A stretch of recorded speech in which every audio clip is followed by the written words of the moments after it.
I'm Shane. I'm Bo. Welcome back to another episode, guys. We got more. You know you wanted more. You've been aching for it. Now, I gotta ask you, because I know you like those even numbers, not the odds. How does a number like 33 work? Does it scratch your itch because it's a double number, or is it still bad because it's odd? My brain had to reboot, lost me. What? Numbers, 11. I like 11. We can do 11 with that. 33. Yeah. There we go. It's 11 three times. That's why I was asking, because a lot of people who like even numbers, like again, repeating still usually works. Repeating numbers are nice. And so that's why I wanted to check. The math is easier with a repeating number. That's why I wanted to check, because again, like I just never thought of it before. So I'm sitting here, I'm just like, what does head think? I don't know what I think about that. We got a few mile markers we're gonna hit before we get into our socials, just because we've not done this in a little bit. No. We've hit some big ones. Yeah, we're growing. 750 downloads of the podcast episodes. Nice. That's pretty good. Another 250 milestone right there. Yeah. And at the thing, every 250. Last time we mentioned it was 500, which was substantially less time between 250 and 500 than 500 and 750. So we're doing good. So we're going faster. Yeah. Like we should. Hell yeah. We are at basically 80. 79, but we'll call it 80. By the time this one comes out. Yeah. That's how I look at it, too. We'll have 80, I'm sure. 80 subscribers on YouTube. We are also sitting at now over 400 hours of watch time on YouTube. See, that's the one I like. That's like, I was like, man, I got people proof. are listening. I got proof the people of are hearing it. of people listening. I got 400 hours of proof right there. Exactly. Like that's the thing about episode downloads. Like I know you downloaded it. Yeah. I have no guarantee you listen to it. It could just sit on your phone forever. I know at least if they downloaded, they have the intention. Yeah. We can at least go there. But it's nice to see that. It's nice to know they actually have listened to it. Right. Yeah. So YouTube gives us that little bit the extra. Guys. Like we can get the guarantee we know what's been going on. Well, obviously we're getting a lot of people are listening. Yeah, I know. New people are coming. On top of that, we also want to let people know we finally got our first piece of art. I know. I was so excited. Personal friend, but definitely listener, definitely one of you guys. Yep. I don't want to make you think that he did this because of the friend nature and not because of the being a fan. No, he was even concerned he was too late. He's like, is there still time? Did you already pick one? But yeah, so we have the first Riddick in, and so we're gonna go ahead and let this be the official Riddick, right? Yeah, this is the Riddick. So from now on, again, since he did it first, he was the one that got to set precedence here. So Riddick is now a rat. It is Riddick the rat. Riddick Rat. He's adorable, and he is a member of the cult of Hyphen. We have a rough drawing so far. Yeah, he wanted to go and do He's going to clean it up, make one. it look nicer, but we have at least the idea. By the time you're hearing this, we'll have at least the rough one up so that way people can see what it looks like. So you all can meet him. And so again, now at this point, you guys all, run wild with this. Yeah, go ahead. If you want him to be Give us more Riddick Rat art. And Bo wanted Commander Pop Culture to ride the Riddick. All we've got is a profile of the face. So we don't know how big this rat is. Basically all we know, he's a rat. He could be a mutated rat. What kind of rat is he? So again, if he's a mutated rat, it definitely means Commander Pop Culture could still ride him. Definitely ride him. We've never established Commander Pop Culture's superpowers. He may be able to shrink. There's lots of possibilities. There's lots of things we can do here. The world is just now getting created. Let's run with this, guys. We're building lore. I love it. I think that wraps up our big milestones. Yeah, that's probably good. So now we'll just go ahead and, like we've been doing, get our socials done, get that out of the way, and get started for you guys. Let's go. We'll start with, again, the meta trio, if you want. I guess I keep not knowing what to do about threads, but until there's no reason to not mention it, I'm gonna mention it. Yeah, so deal with it. Again, all of the meta ones you're gonna find us as Kentucky Fried Critics, whether that's a slash or an at. You figure it out. If you see other people with slashes, it's probably a slash. Yeah. If you see other people with ats, probably an at. You can find us. Deductive reasoning. That's I like it. So it's all one single word, Kentucky Fried Critics. There's no spacing, no anything like that. No hyphens. No hyphens. The next one you can find us at, that's YouTube. That's the one. This is my favorite, like, stepchild. Like I've claimed this one. Right. It took us a while to get there. It did. I used to not like it. It used to bother me. Now I'm like, no, this is my shit now. And again, it's the one where the Riddick has come from. Yep. And so that's going to be at YouTube. You can find us at KFC Riddicks. There you go. Come hang out with the rest of the Riddicks. Come hang out with us rats. Yeah, come out, hang out with us rats. Then that takes us into the next. That's our website. That's the one. It's got the hyphens. Yeah, baby. That's going to be shows.acast.com/Kentucky-Fried-Critics. Yeah, that's the one you want to go to. That's the hub for everything. Yeah, that's where you go to find all of it. So if you just want to, if you want one-stop shopping, you're going to go to the website. It's got the social for the podcast. It's got our socials. It's got links to all the different podcast platforms you might want to try to find. Well, most of them. I'm sure there's probably some that you can find us on that aren't on the website. But if it is, they're obscure and no one listens to them. The big ones are definitely on the website for sure. So if you want to get those, are there. And then that just leaves the last one. That's our email, the OG. The suggestion box. Suggestion box. Again, if you're sending us images, it might be the best place. Like I said, probably a good place to send the art. All right, but that's all the socials. We're already done with that. Beer? Yeah. What are we drinking this week, man? We're drinking Taft Brewing Company's Gavel Banger. Gavel Banger.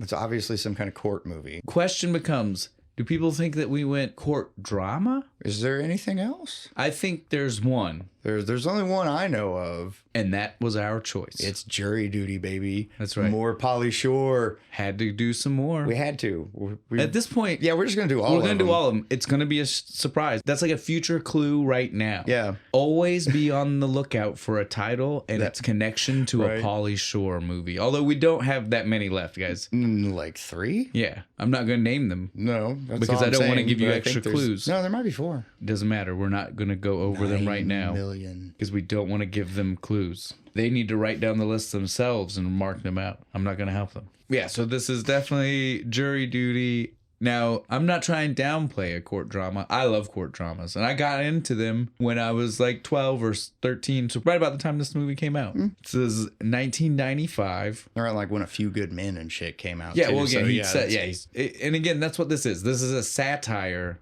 of a courtroom drama, right? Like it is trying to, this is like scary movie or not another teen movie, but for courtroom stuff. It's just not labeled that. Yeah, I'll agree with that. It's not as hard of a satire because it's got a not story. like, it's got a real story. It's Yeah. not just like a scene by scene mockery. Nothing too zany is going on. But it is essentially that. Like they are definitely poking some fun. There's a lot of it that is definitely supposed to be straight up a mockery of 12 Angry Men. I like that movie. And that's exactly right. I mean, he watches it in the movie. But where this is literally just us seeing them in the jury box and in the jury room and deliberating. And one guy is trying to save that guy. Yeah, it's very much a direct satire of really 12 is. Angry Men. When I was a kid, this used to come on back to back on like Showtime or some movie channel with 12 Angry Men. It was like a block. That's an awesome double feature. I was there for it every time. That's awesome. I always watched both of them. I want to do that now. I'm going to go do that. I'm going to go watch 12 Angry Men and then Jury Duty. It's perfect. It works so well. You get the nice brevity in the same subject matter. It's good. It's like I just had all this serious stuff. Now I'm going to watch the same angle from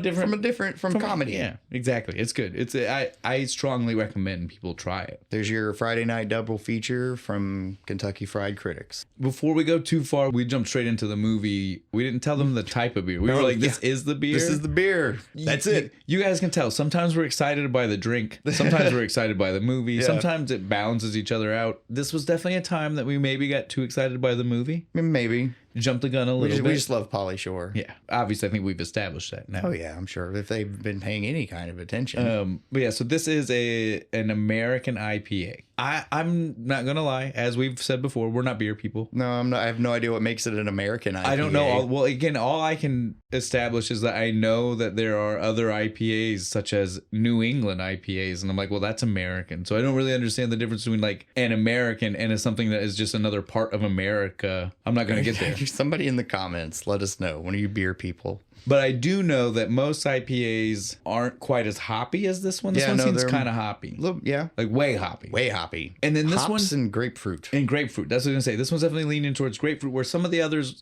citrus is very popular in IPAs. Mm-hmm. But this is grapefruit. Had that, like, orange one. Yeah, but it's usually like an orangey citrus, right? Or like a lemony citrus. Mm-hmm. Or it's a nondescript citrus. But this is very clearly... It's almost like somebody put grapefruit juice in it. Yeah. All right, but I think that's enough stalling. I think we can get into more more of the movie. Now, this is definitely one of those movies, before we get into it, we're going to hit a whole bunch of people. This is one of those people movies, guys. It is full of those people. Full. We love it. Now, obviously, we've got Pauly Shore and Tia Carrera. So we got a couple of, and Stanley Tucci. And Stanley Tucci. So we got a few really big names. Really big. Stanley Tucci, again, important role, not necessarily in the movie a lot. No, not really. Right? Not Like, till the end. Not so much. I mean, I'd say it all balances out pretty well for the fact of who he is. Yeah. Again, we know it's not a spoiler, guys. We know this is a movie but from since like 30 we years since ago. we do a running commentary, it does feel a little weird to go ahead and jump in and say who he is. Here's the end of the movie. Now we're going to talk about the beginning. So again, this isn't us trying to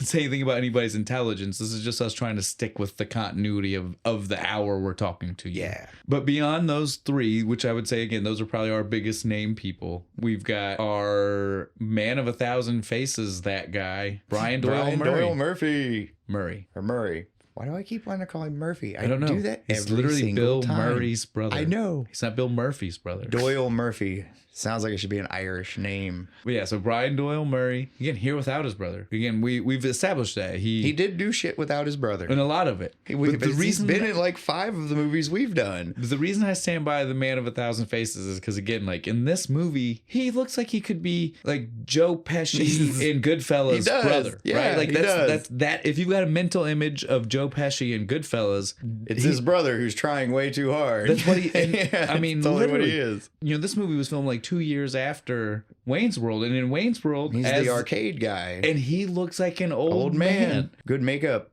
I don't know, but all I'm saying is there's a reason why even if you know what he looks like, sometimes it's hard to be like, Oh, there he is. I tell everybody, listen for him. Yeah, you gotta hear the this voice. man has a voice that you will not mistake for anybody else's. You hear him in this movie before you see him, and when you hear him, you know it's him. It's like, oh, you know, there he is. It's our boy. you can't really see him because it's like it's a TV on a TV, and it's an old TV. Old TV's all blurry. At that point, it's literally just that you hear it and you're like, oh, Yep, I know there who it he is. I know that I see guy. a rough shape that should be the guy I hear. So yeah, I'm going to assume that's him. You trying to hide from me. I see you.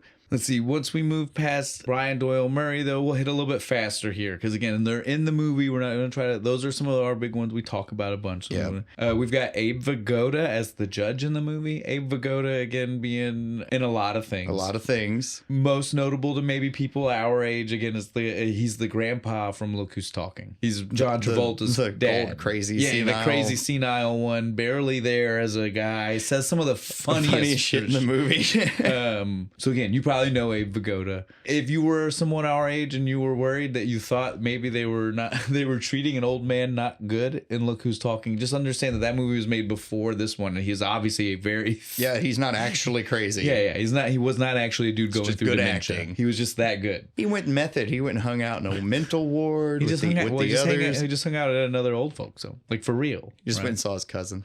Let's see, who else do we want to mention that's in the movie? The mom. Pauly Shore's character Tommy. Tommy's mom is played by Shelley Winters. This is another voice that you're going to know as soon as you hear it. But you may not be able to recognize her because again, this is really crazy because she is what you probably thought in your head was an old woman in Pete's Dragon. She's I've got to build a sail right here. I've got to build a sail. It's her. Yeah. Okay. That movie was from 1967 and this movie was from 1995. And so she is actually an old woman in this movie. So she was like 25 when she was the old woman in Pete's Dragon. She was certainly not as old as we all thought she was. That's funny. Power of makeup, right? And it also might be why it skews a lot of people into being like, oh, it can't be the same person. No, she'd be Even if you start to think it, you're like, oh, no. No, she'd be dead. There's no way. So yeah, that one might have messed with it. Messed with me when you told me. I was like, no, there's no way, because I was an old lady, and that movie's really old. The next person we'll mention is Sean Whalen. He plays our suspected. This is a crime movie, a court drama. We're not going to deal in... The defendant. Yeah. The defendant. Thank you. There you go. That's even better. There we go. This is Carl Wayne Bishop. Play off of John Wayne Gacy. Yeah, well, off the fact that all killers have three names. Or usually 3 names. But yeah, so Sean Whalen, he's a that guy. You've seen him in lots of things. My favorite role, and the one example I'll give for sure, is going to be the people under the stairs. He's Roach. He's Roach. He's the guy. He's the guy under the stairs. He is the person that you see the most behind the stairs. Yeah. He's the one who spoke evil, so they cut his tongue out. Yeah. Right? Because you remember, that's the thing in that movie. Like, can't talk. So you don't speak evil, you don't see evil, you don't hear evil. And if you do one of those things, they take whatever your eyes. it is. Yeah. And he's the one who spoke, so they took his tongue. So they took his tongue, and so he's just a dude running through the walls. Yeah, that guy. And he looks almost identical, which is the main reason I want to say he's, that's his character. He has a distinct mouth, like his teeth. Well, it's that, and he's very dirty in this movie, and he was a dirty dude in that movie. Yeah. Like, he plays dirt very well. But the other thing that people our age might know him from is he's the guy from the very first Got Milk commercial, the very first one. So the, like the Aaron Burr. You guys remember who shot Alexander Hamilton? That guy. That's him. Don't be caught in this situation. That's right. Got Milk.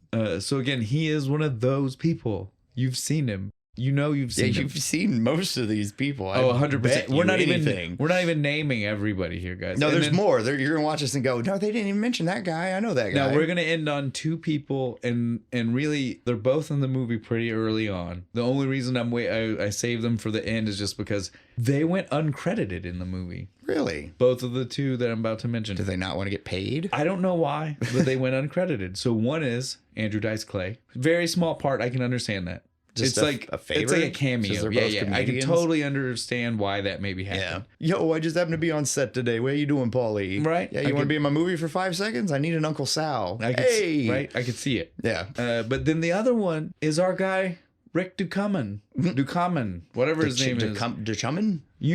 The dude. The guy from Encino Man. The teacher. And the Burbs. And the Groundhog's Day. Sorry, because that one we've done. He's another one who's been in like 3 or 4 of the movies we've done. Yeah. So like I said, but he is also uncredited in this movie. Again, very small part. The Dice Man needs just one scene, so you get why he's probably just like, and it's really quick. If there are people that you saw and we didn't mention them, we get it. Yeah, there's a lot. The whole movie is the movie is cameo. I mean, we'd be here a lot longer if we were just going to do that. Okay, guys? You know me. Sometimes when I see we could have used another drink, I always make a point to be like, I love that we came up with what we came up with, but there might have been another easier one. Did you happen to catch what it was? It was there looking at you the whole movie. His name is Tommy Collins. Oh, God. Tom Collins. His name is Tom Collins. We could have been drinking Tom Collins's. There's a reporter in the movie. His name is Richard Hertz. I caught that joke. Yeah. Tommy Collins. Don't feel bad, dude. Again, I didn't catch it until the second watch. Damn. The second watch, they say in the beginning, when they announce him to go on stage for the stripper right at the beginning. Yeah, that would have been fun too. I've never had one. You haven't? No. I've drank them with your mom. Oh, nice. We've addressed everything I think we need to outside of how the movie actually starts. Yeah. You guys know me. I'd love to talk to you about some music. This one has the weirdest music though. It's almost like Home Alone, right? It's like you're about to watch a kid's movie. It's like that jovial, quizzical. I don't even know like Danny what words. Elfman almost. Yeah. It's definitely meant to put you in this like some mischievous kid or something. Something fun and quirky is about to happen. You get that for like less than 10 seconds, and then they start to pan the shot down. Like you go from the top of the city where it's like fun cityscape, and then they're like, oh wait, now we're going to the Here's a helicopter and a broken down van. We're going to the seedy underbelly, right? Literally, and it gets all fucking dark, and the music turns into Monster of the Week type fucking murdering music. It's very, you're like, oh, whoa shit, some shit's about to happen. What's with this bread van? What am I watching? What is this? You gotta be careful, man. Very, very drastically different songs. It's like the enemy encounter music and like Skyrim and shit. It's like, oh fuck, I know something's about to happen now. It happens so quick. That's what I was saying. Like normally I'd be talking to you guys about the song, like, like this really sets us up. I don't know what this is setting up for us, because the first part has nothing to do with what happens 5 seconds later, or almost any of the movie. I'll at least give the murder music fits what happens, because we're about to see the cops bust in. Yeah, flash bangs, all of it. But the two of them together is certainly I don't understand. They didn't want to start the movie all, I guess. So they were like, so they said give them 5 seconds. Let the audience take a deep breath before we plunge them into the evil. 5 seconds isn't even a deep breath, man. Inhale quickly. Yeah. All right, that's all you get. A gasp. But so we see these cops like you said, flashbang in. SWAT full 9. They're just kicking the door of the shitty little shack that I don't see how it was standing. I don't see how anything. I think that flashbang should have took it out. The whole building should have came down after that. We're not giving anything away yet, but we do. This is a shack that they tell us 7 dead bodies were buried underneath it. Bullshit. Like, this thing isn't wide enough, long enough, and it's like concrete jungle. There's probably there's no way. Yeah, he ain't digging down far if he did dig at all. You know, again, I'm not giving away anything by saying that because I'm not saying whether he did or not. No. They were found on the property. Yep, this is where the poor guy is found. He just, wouldn't that suck? Wake up to a bunch of machine guns in your face. And you literally have no idea how you got there. But as soon as that's done, we roll and transition into Strip Club, the International House of Beefcake. My only thoughts when this happened was, I guess this was that era of the 90s. Strip clubs were just strip movies. Strip movies were starting to be a thing. Yeah. And it was just like more socially acceptable, I guess. Strip tees and showgirls. It was all the same era as this because it doesn't need to be here. No, it really doesn't. It didn't need to be his job. It's barely his. It's not his job. It's like a tryout. It was a tryout, and he doesn't get the job. No, because he's a terrible stripper. And we don't talk about it the rest of the movie. No. We go back to it at the very end. I know. We didn't need either one of them. No. Like I said, it's literally just because it was kind of the hip thing in the zeitgeist, right? Like they were we're gonna be weird. We're gonna twist it and make it a male strippers, I guess. And it's funny because it's Pauly Shore. And he comes out on stage. We get one stripper. He's ending. Big buff dude. Yeah.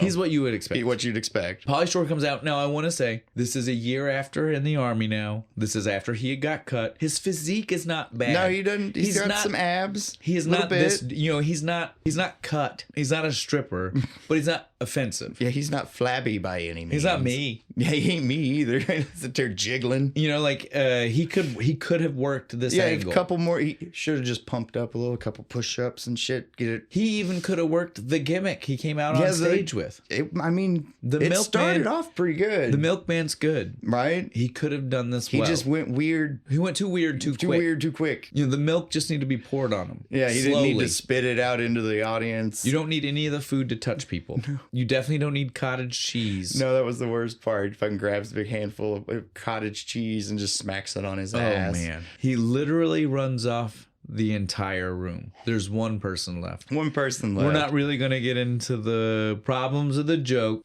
It doesn't play very well. It's a nowadays, joke that doesn't play today. But it's a very nice trans woman, and she's like, "Hey, come home with me," and he's like, "No." And then we get the Dice Man, Andrew Dice Clay. Because he puts up it's like a high school play with like the tryout things, like, oh, I didn't make the cut. Who made the cut? He even asked that big guy that was on stage in the beginning, "Did I make it? You think I made it?" And he's just like, shakes his head, man. He just goes and asks the Dice Man, Andrew Dice Clay. He's like, well, I thought I was good. And he's like, you're just too good. All right. You would detract from the rest of the guys and they would hate you. Sorry. I got personality. Right? You got too much personality. You ain't got the personality for this. Have you thought about giving sperm? Too labor intensive. Poor guy's so lazy he can't even jerk it. Apparently. It's too much work for him. He's looking through the paper before he heads home, right? To try to find jobs that he might be able to get. Cute little dog. His Peanut. So first introduction to Peanut. He sees in the paper animal lab testing. Yeah. He reads it out loud, and Peanut lets out a little whimper. Oh, don't worry, buddy. I wouldn't do that to you again. I'm serious. And I'm like, that's what's wrong with that dog. You look at him because it's a long-haired Chihuahua that they've shaved, right? And so again, if you don't know that, it just looks like this really weird short-haired Chihuahua because it's got the long little tuft of hair on the top. But it's just because all of it's supposed to be that long. Yeah. They've just clipped it down. So it's like, I can see this dog may have gone through some shampoo testing that didn't go right, But really, the dog's very intelligent. It is. It's a very smart dog because it watches Jeopardy. Answers its own call. Specialty call. Yeah, he has a special Peanut call. That was the way they could work again, because at this point, Pauly Shore is supposed to be old enough. We can't still work the weasel. Right? Like he needs to be a person at this point. Yeah, he's too old. So they were like, but how do we work in a funny noise? We'll make it the dog call. But the thing is, at this point, I feel like Pauly Shore couldn't even do it He couldn't anymore. really do it very because well. the weird noise he makes here is nothing like the weasel. It's nothing like any of the other weird. His vocal It cords are sounds shot. like a regular person. Like, it sounds like every other adult in the 90s who was trying to do the weasel. Yeah. It's like he forgot. He'd lost the skill. Because he does it here, and at the end, the one at the end is actually worse than the one he does here. Then we cut to the morning, though. He went home. Yeah. He woke up. His mom's making him coffee, puts it in front of him. He has a nice little tray with eggs I and everything. I love what happens, though. She gives him the food. Did you hear what he says to her? He says, I don't want that. I'll be awake all day. Oh, I can't drink that. I'll be awake all day. But yeah, so the mom's just like, no, you let's get up. Let's try to find a new job because I guess that interview didn't go well. Yeah, and he your goes, interview. what interview? No, I guess not, right? And she goes, the one for the dairy. For the dairy. Yeah, nope, Mom, that didn't work out. I love that. It was such a subtle. You don't want to tell your mom you're going to be a stripper. It was such a subtle joke, right? It was. Oh, it was so The beautiful. job at the dairy, sweetie. And then she hands him his mail. One of the things being our setup for the movie here. The jury summons. It's jury duty. She's all happy. She's like, oh, here you go. No, Your she problems starts are saying, solved, she Mr. starts District saying- Attorney. She starts saying the craziest stuff. like to he's him. a lawyer now. Yes, she's like my little lawyer. That was an exact quote It from was. her. She starts saying stuff like jury summons meant something. Yep, now I suddenly have a law degree. Right? But he's like, Mom, it says in the thing it's only $5 a day. I got stuff to do. I had such a problem with that because if you're as broke and as poor as this guy is, and his family, his mom is too. Yeah, they live in like a hitch-up tiny trailer. Tiny, like a camper little- trailer. yeah. At no point, if you have no job, would you scoff at $5 $5 a a day? day? That's That's my $5. cigarettes. That's $5 more a day Yeah. than you had. It's a gas. But then the mom's like, "Oh, I got a friend. She said when her son did this, he got sequestered, and Yeah, so he because got it was a long trial. and They'll so put he you got up in a this nice sweet hotel and he got to stay there rent free for the Right. whole time till the had case food was over. and all this shit. And he's just like, nah, I would never be that lucky. right? Screw that. And he throws it out the window. Magically hits the trash guy's bucket through the window. It's a good shot. And then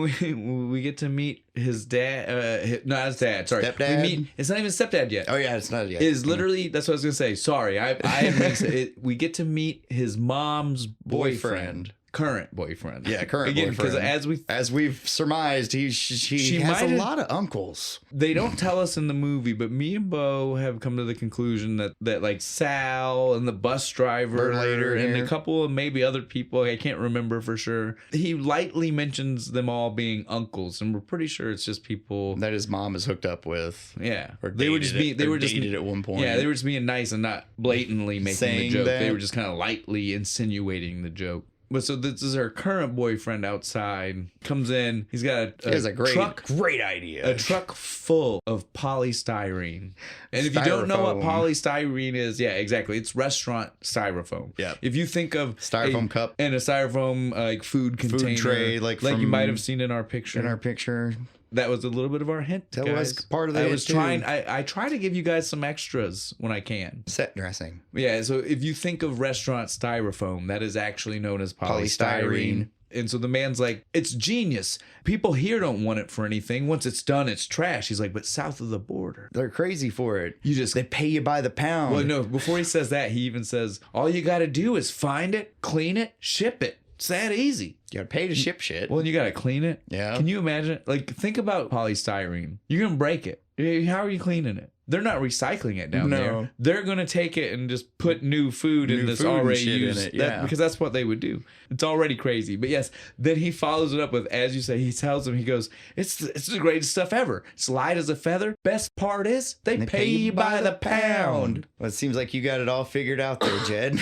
It was one of those things. He has a look after he says it like, wait a minute. He doesn't get it. He doesn't get it though. He knew that he made fun of him, but he doesn't Yeah. understand how But he just like, wait, he got made fun of. why am I getting made fun of right now? But then mom interrupts. She's all dressed up. Exactly, and she starts to say something about how they're about to go so they can get married, Yeah, they're going to go to Vegas. and it's gonna be such a great trip for him. And the Yeah. honeymoon. The boyfriend looks over at the mom's like, "You didn't tell him, did you?" You didn't tell- And right when he says that to the mom, she's like, "No," and he turns around already. He goes, "We're ready to go." Yep, he's packed, got his dog in his little carry bag. And that's when shit. the mom's like, "Well, honey, we needed to say something something to you actually about that. Before they can even, he's already pieced it together. He's like, wait a minute, what? And she's like, you can't come with us. And he's like, but where are you guys staying? Cut to them hitching the trailer to the truck. That's where they're staying. That's where they're staying. They're going to take it with them. It's gone. Just smart. It's actually smart. Save on hotel fees. Just sucks for him. Yeah, it's not good at all for him. He gets to go stay with the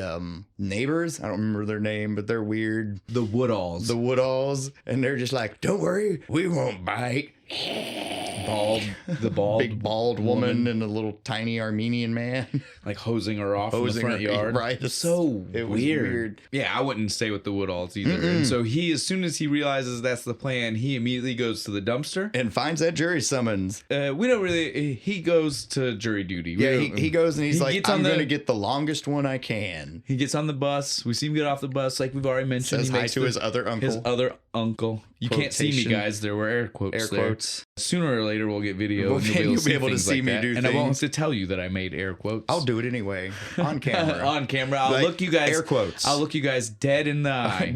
Right into the camera lens. Center. But yes, he gets there and he meets a couple of other people who are supposed to be going for jury duty out front. We see it's Rick Ducommun. And he's like, I'm gonna get out of this shit. He's wrapping a head in bandage. And fuck jury duty. And then Stanley Tucci. He comes up and he's just like, you guys going to jury duty? And they're all like, yeah, I'm trying to get out of it. And the other guy's like, I'm trying to. Yeah, he's like, I'm trying to find a good one. Tommy's like, I'm in it for the long haul. Right. And then he looks up, and when he looks up, he goes, is that OJ? OJ! Run, OJ! Run! That was a security guard, but that was one of those jokes right there, right? Like that was one of those, like, again, like if you didn't know this was supposed to be a court satire, like that one lets you know, that one, right? Right there. Yeah, it was really good. But as soon as he runs off, we get a little bit of a hint of the things to come that you would only two. Notice on like a second watch through. First watch through, you don't. It's very. Think a thing of it's innocuous, right? It doesn't mean anything. It just plays off normal. Because dude's like, I'm trying to get out of jury and he's duty. like, hey, I think I have an idea. Yeah, Tucci's just like, I might have an idea. Which first time I watched it, I thought he just meant I'm gonna help you tie your head. Yeah, right. It is much more sinister. We'll get some ketchup, right? We'll like put a little blood spot on there, make it look real good. It is much more sinister. Well, actually, whatever the plan right here is not sinister. Not yet. It will become. It will later. A master plan of sinisterness at some point. Yeah. But he does help the guy get out. We do not see him again for a long time, and then we start our montage of the trials he gets thrown out of. These go real quick. Yeah, but there's some of them are funny. No, all of them are funny. They are all worth mentioning. That's what I was gonna say. This isn't the Willy Wonka part where I was like, "There's too many. We don't need to talk about all of them." All of them. A, they're really quick, and B, they're all really funny. They go real quick. We will do all of them, but I was just gonna ask you. We'll start with both of our favorites.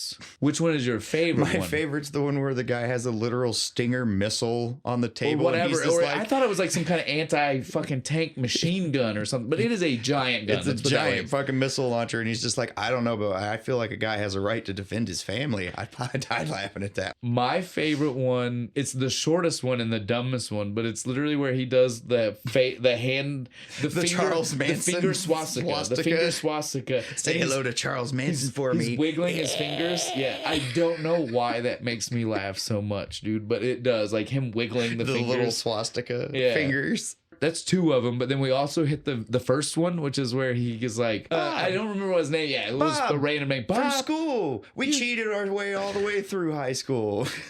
Do you know him? Yeah, I know him. Remember that one time you did a thing and it smashed you? You wrote it here? You wrote it here and it hurt you down here. You know? Too good. That was the one that's really fleshed out. The rest of them, again, that's the longest one. The rest of them go real quick. The one after that is the doctor for malpractice. And he pretends he's got no arm. You monster! Murderer! And then the last one, so again, like we said, there weren't very many. But the last one is one I have problems with. We just see him and he stands up and he goes, "You're out of order. You're out of order. This whole courtroom is out of order." He even quiets down on the end because he was like, maybe that didn't work. It wouldn't work. He'd get arrested. That's all that happened. If he's going to jail. If that would have got him out of that trial, it also would have gotten him out of every other trial. Yeah, they wouldn't have told him to leave the building. It wouldn't have been the kind of thing that they were like, okay, well, you can't be here for this one. They'd have been like, you don't need to be here for any of them. I had issues with that one. I was like, how does that get you out of that case? Just that case. Right? It's like, thanks, I'm going to go next door and try this other one. It's like, no, you're a disruption. Get the hell out of here. And then finally, the last one he gets, Carl Wayne Bishop.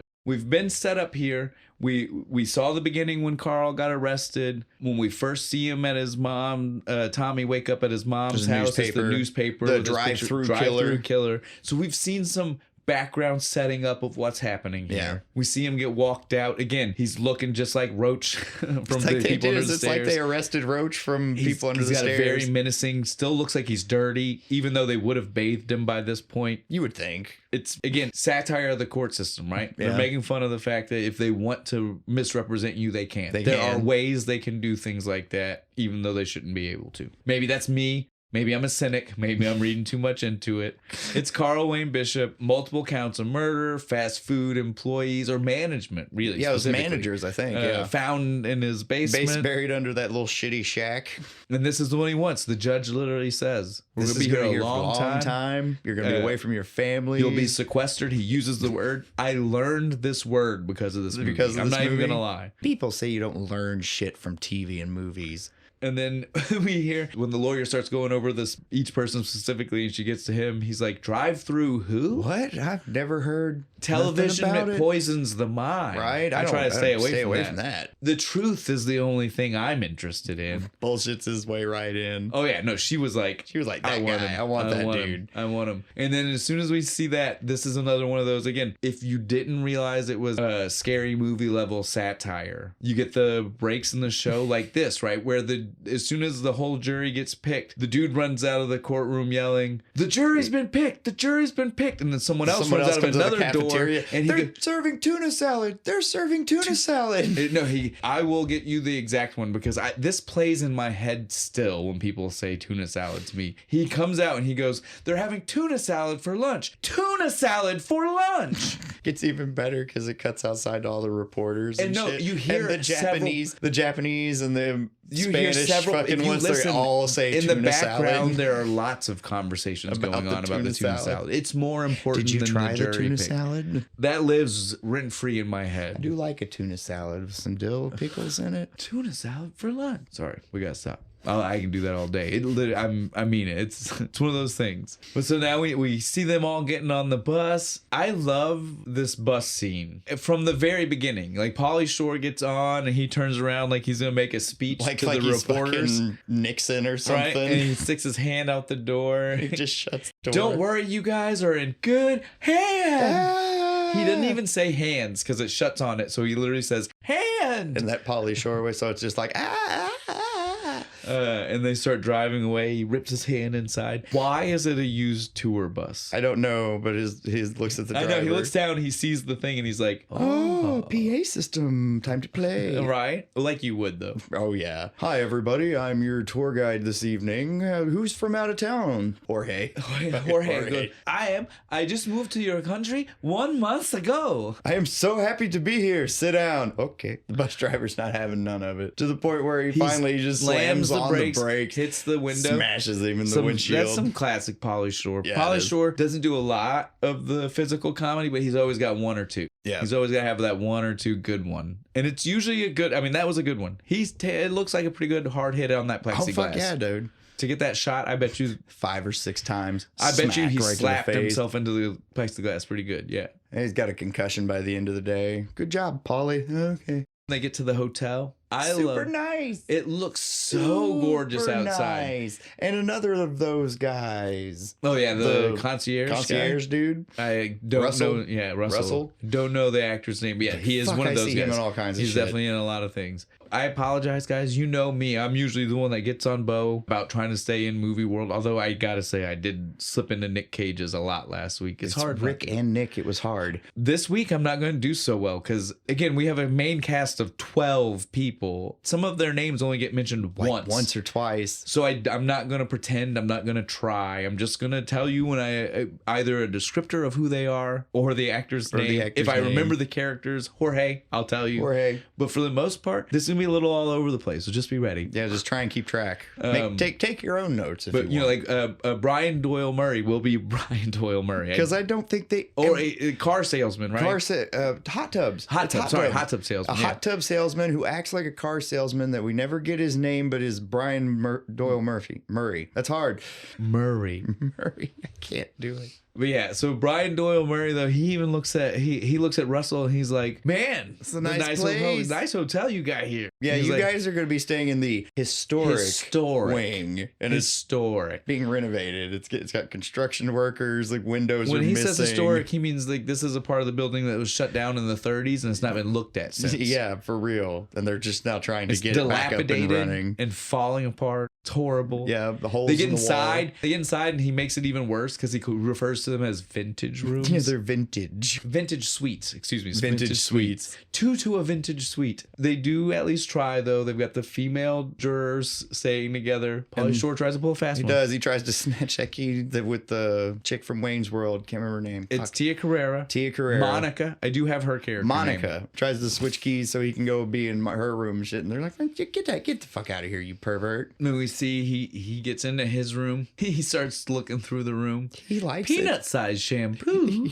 He likes the room. He's like, this is great. No, he looks at Peanut and he's like, we're living fat. Check this shit out. There's toilet paper even. Who does this? I don't know. He balls it up and throws a toilet paper wad like you would if you were, again, in high school. I want to say people don't do this. I work at a hotel. People do shit like this. I never did this in high school. I didn't even do it in school. I couldn't imagine doing it in a room you're staying in. Right? You're staying there. People do it. I don't understand. It's like you're in a hotel room. It's like, I don't have to clean it up. I'm just going to trash it. But so he wads it up, wets it, throws it at the ceiling. And 2-ply. 2-ply. Because 1-ply wouldn't have stuck. I don't know why he said it. I'm just telling you he said it, man. 1-ply I feel like would have stuck better. Then he starts to hear this weird hacking, coughing hum thing, right? But it's to a tune, right? Yeah. Whatever. He's like, I know that sound. He looks up and he goes, no. Principal Beasley? Man, he turns could you around. Imagine your luck? Being in a fucking hotel room with your old high school principal. Not even just your high school principal. This is when he'd been expelled twice. Didn't I expel you? Right when they're talking, the toilet paper falls. He's like, It wasn't me. I see you're still hanging out in the boys' bathroom. And I was like, no, that was the weirdest comment I've ever heard. He's hanging out in the bathroom. But it's not like, it's not the boys' room. It's just the bathroom. What are we even talking about? We're both boys here, but... What are we even talking about right now? If a girl was here, she could go in there. It's okay. But so we just know it's not going to be a fun time. No. It's going to be a shitty time. Though the principal seems like he's going to enjoy it because he's just like... She's just like, oh, you're just going to have a good time, you and me. We cut to the middle of the night. He wakes up. He hears, I am important. I have a winner inside me. I am nobody's doormat.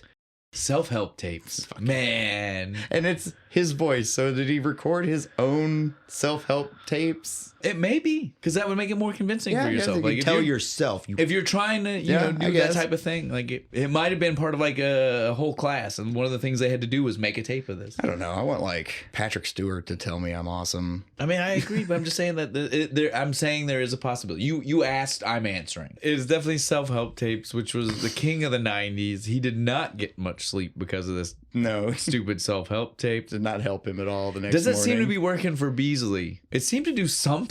Yeah, to Tommy. Again, Beasley, I don't think it's doing anything. Like he's just tuning it out. Tommy had an effect on this man. Starts having some weird dreams in the middle of court too, because he goes to court the next day and he's like falling asleep. Well, before he falls asleep, we start to hear the beginning of the trial, and that's where we get reiterated to us 7 people. Yeah, the lawyer lady's going on about with it a stun gun as the main weapon. So I did write that down. And as she's telling this, he starts to drift into sleepiness, and he sees her now holding like a tray of drinks. She's out on the beach, still having this conversation. Transitions into Principal Beasley surfing, looking like he's like still talking about the case. Like I said, these dreams are wild, Right? man. And now the dream slowly With Brian Doyle Murray fucking hang gliding with the chicks Yes, from the hot tub commercial, Yes, dude. still discussing the case. it just gets wilder and wilder until it ends with Tia Carrera pumping Hawaiian Tropics lotion out of a keg. A keg into her hand, just big globs of it, in case you missed the metaphor. So after he wakes up from, I guess the first recess break moment they get, Falls right? out of his chair and wakes up. I was skipping past the falling out of the chair. I was just meaning like once we get past it. we see him literally pour. He doesn't Just pour grabs it. That's right. He just puts it grabs on the a coffee. tray. Yeah, he puts Whole the whole pot. coffee pot. He grabs a whole thing of milk, cream. so that way he can just put it straight into Just the pot pour and you start a drinking. Gigantic cup of coffee is all he's after. Well, because he needs it at this point. He didn't get any sleep. Those damn No self-help tape. He tries to sit down and start talking to Monica about the case. Yeah, he's like, I'm sure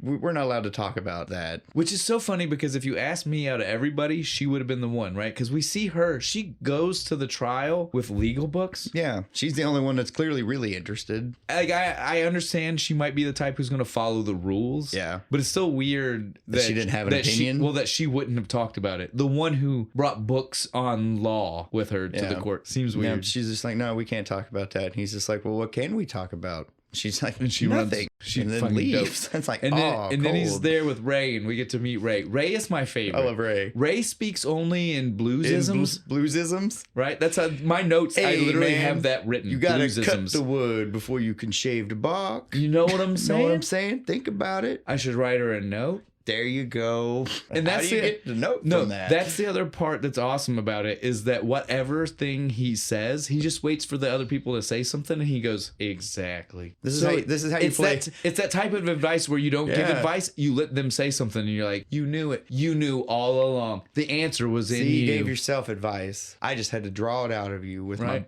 my old blues banjo player isms. I love Ray to death. He's my He's favorite great. juror. This is how the movie kind of goes in the beginning. What's funny is when Bo came to me, he told me, what did you say the synopsis was you saw for Oh, the it movie? was like Slacker tries to draw out jury duty as long as possible. What's funny is if you haven't watched it recently, you would probably just instantly be like, yep, that's basically the whole 100% movie. Yep. But then when you watch the movie, that's only 10 minutes. Yeah, that's only the first little bit there. Well, no, not even the first bit. The first bit has nothing to do with him trying to stay in. It's No. the end. It's the middle. There's 10 minutes in the middle where he is purposely trying to stay in court as long as possible. In the beginning, he tries to find the case that will keep him there. Keep him there. But he doesn't do anything, right? Like, again, Yeah. your synopsis says he tries to stay in court as long as possible. He has no influence over And how then long it- this case is going to take right now. Well, and then it turns into him actually fucking trying.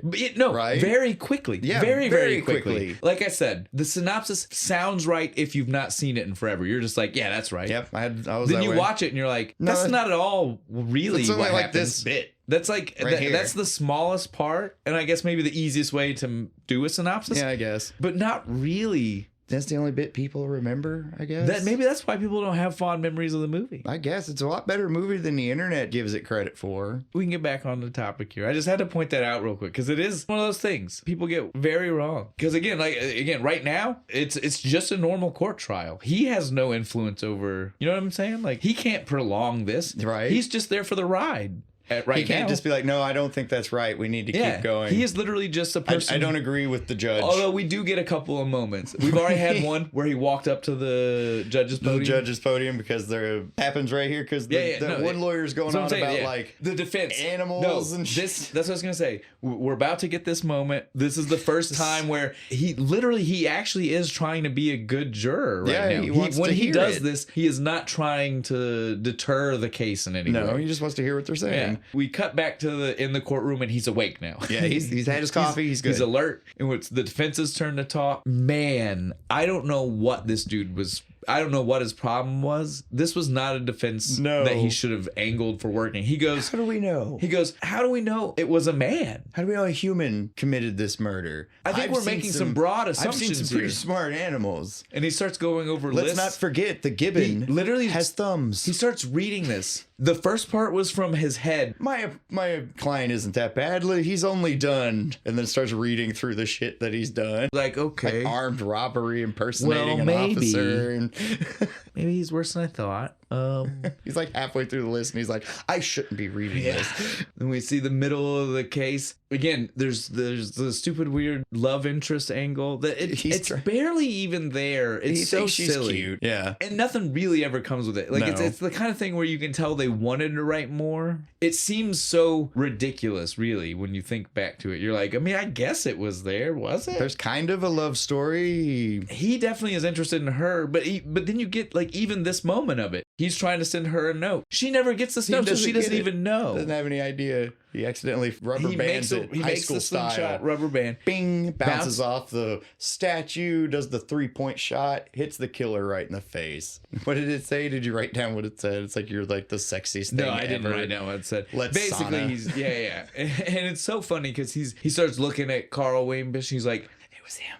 It's the guy beside me. It's not me. And he's like, I'll kill you. And he's like, oh, but you're all in prison. Yeah, he's like miming. Stuff, He's like, but I'm free as a bird. What are you gonna do? What are you gonna And he even do? like fake jumps at him. Kill you. Yeah, all great, all funny. Definitely paints the picture to why people believe Carl is the killer. Yeah, because he's got nothing some issues. he's done. And again, what we hear in the courtroom here in just a moment after this. The witnesses. Is the same way, the witnesses. But again, before we get there, he walks up to the podium is shortly after the note, right? We were already talking shortly about after the note. The note happens, and then they're still talking. The lawyers, the defense and the prosecutor are arguing, and so the judge is like, bring that up here, like they do. And when he does it, Pauly Shore goes up there too. Tommy. And Tommy's just like, I want to know what you guys are saying. I don't think it's really fair. He literally pops up, pops in between them, like, hey, like he was like 100%, 100% crawling on the floor style. Pops up. Pop goes the weasel. And the judge is like, you can't do this. What the hell are you doing? Go. He's like, but that's not fair. How come? I'm supposed to be here to pass judgment. How can I do that if I can't hear what you guys are talking about? I don't think it's fair that you guys get to hear stuff and we don't. That's all I'm saying.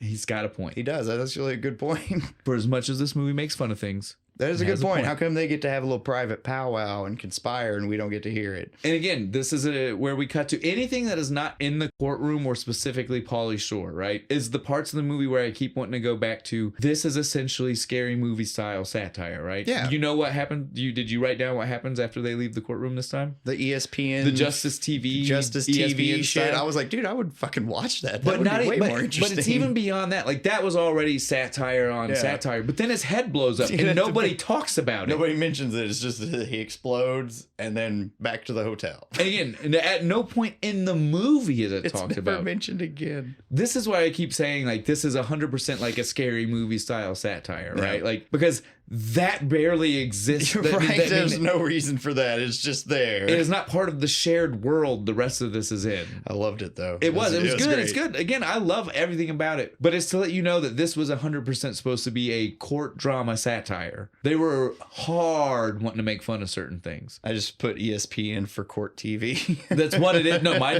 notes say that he's a sportscaster for TV. And then he explodes. And then he got too excited.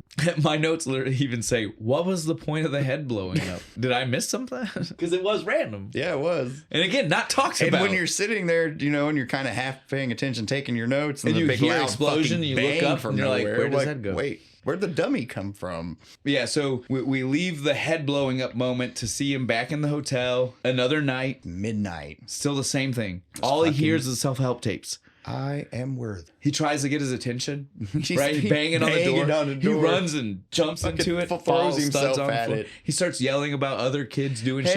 Hey, Tommy's in the bathroom smoking. Just random stuff. Mikey's playing with his pecker in the back of class. Right? Like, it was so funny. None of it works. He doesn't even budge. He tries to go out the front door of the room. There's the rent-a-cop. He pulls out the gun. He pulls the gun and cocks it like, and so he turns back around. Damn it.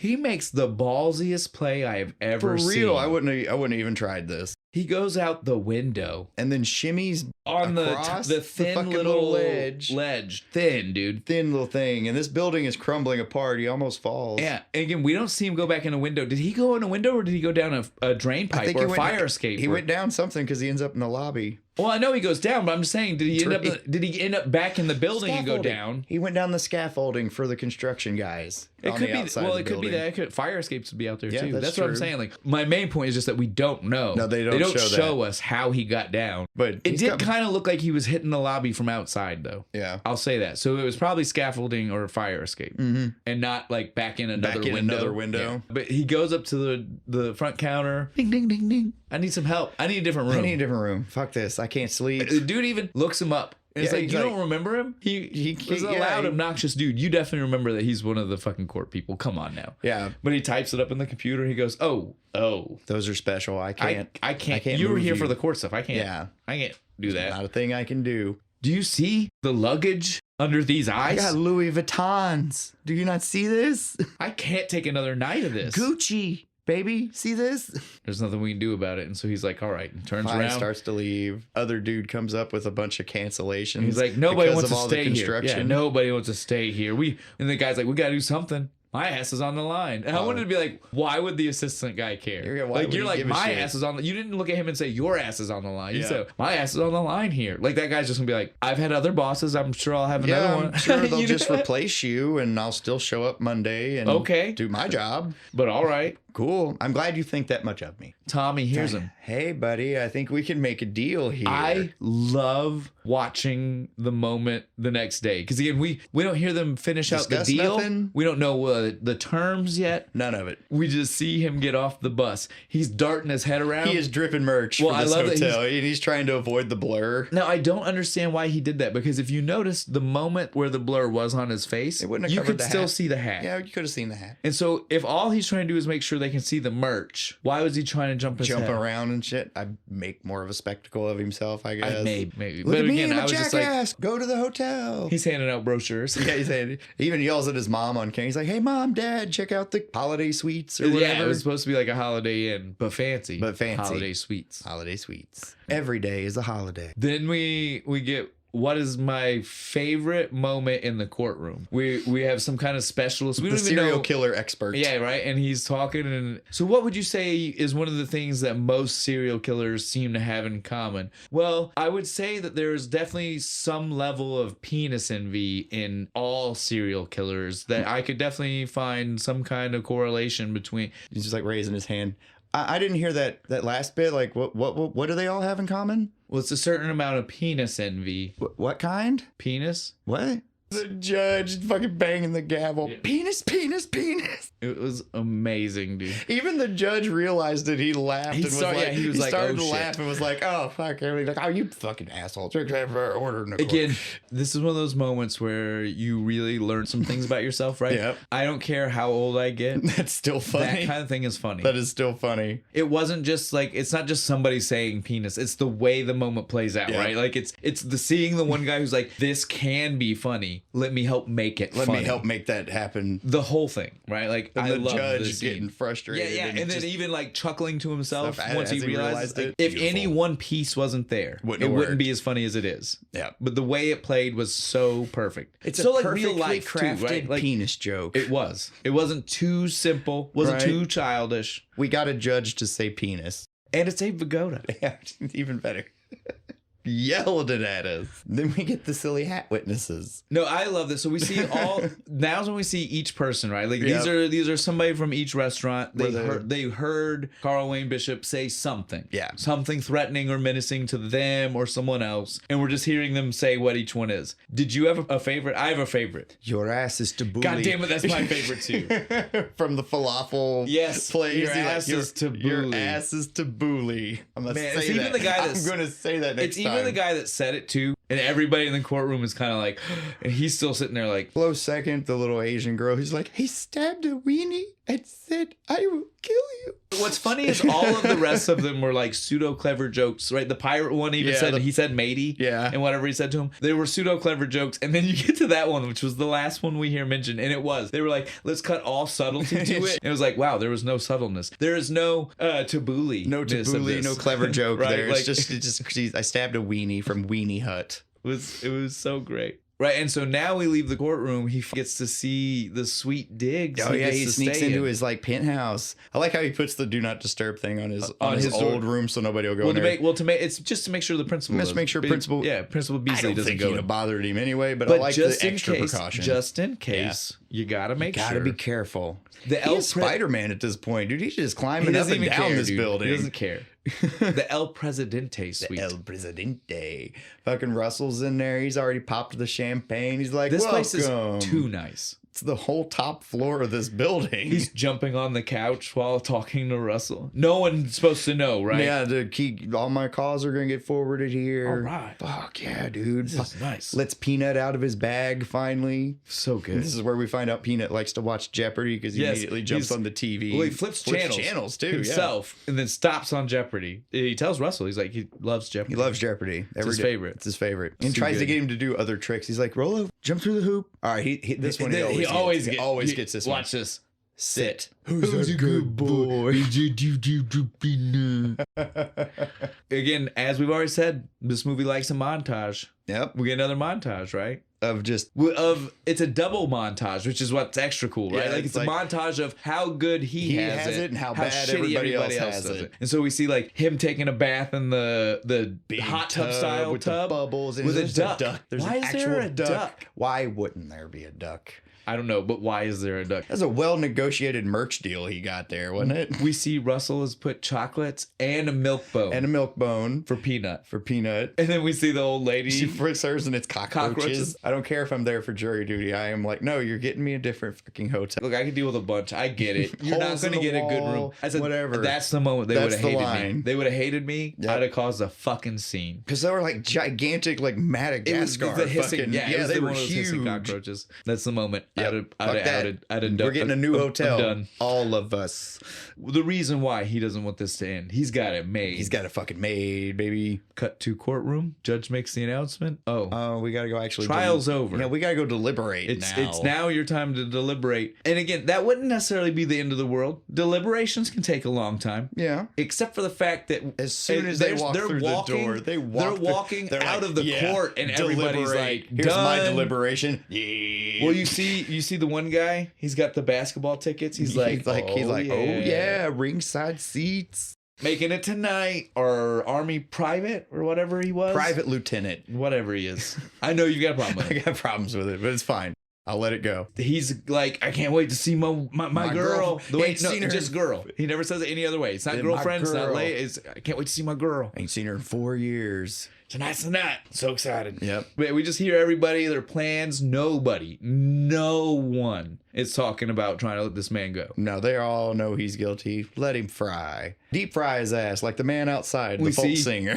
During all of it, we see Brian Doyle Murray starting to light up a cigar. Everybody gets mad at him. Tucci. And that's fine. Tucci, though, really gets mad. He loses it. That there are enough poisons and carcinogens in the atmosphere. So they talk him into putting it out, and he starts handing everybody the... I'm so sorry. But really, did you notice? Very apologetic. The kicker that got him to stop was the pregnant lady. Yeah, he's just like, 'Cause oh, that's it. yeah, Yeah, you're right. If it had been just Tucci, I think he would have been like, yeah, fuck you. But so then again, at this point, Tommy doesn't know what he's got to do, but he's got to stall somehow. This is the synopsis you gave me earlier. This is the 10 minutes where the Of him synopsis stalling. is true. Yeah, this is the 10 minutes of the synopsis. Other than this part of the movie, it's not really true because this is where he stalls. Yeah, he's But like, it's only 10 minutes. After this 10 minutes, he is literally actually believes it and is trying to get people to hear him out. Like, no, I think he's actually not guilty. I was being a dick before, but But so these are the 10 minutes where he's stalling. Yeah, Right. he And so like it goes to starts go with pee. he's like, I need a bath. Well, he doesn't even start with himself, right? He starts by saying, needs to who go needs a pee? bathroom break? Jorge. I do. Yeah.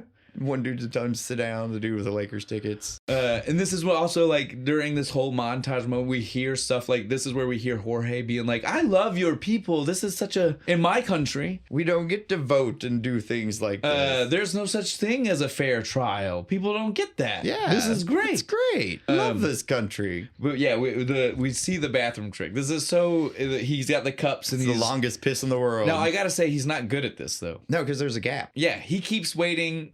He takes too long. Takes too long You got on to the do swap. it really fast, Yeah, right? you gotta so that it's a continuous stream, not Or at least if I'm it's not pouring- completely continuous, like it's at least it sounds like maybe you peed towards the side of the bowl for a second.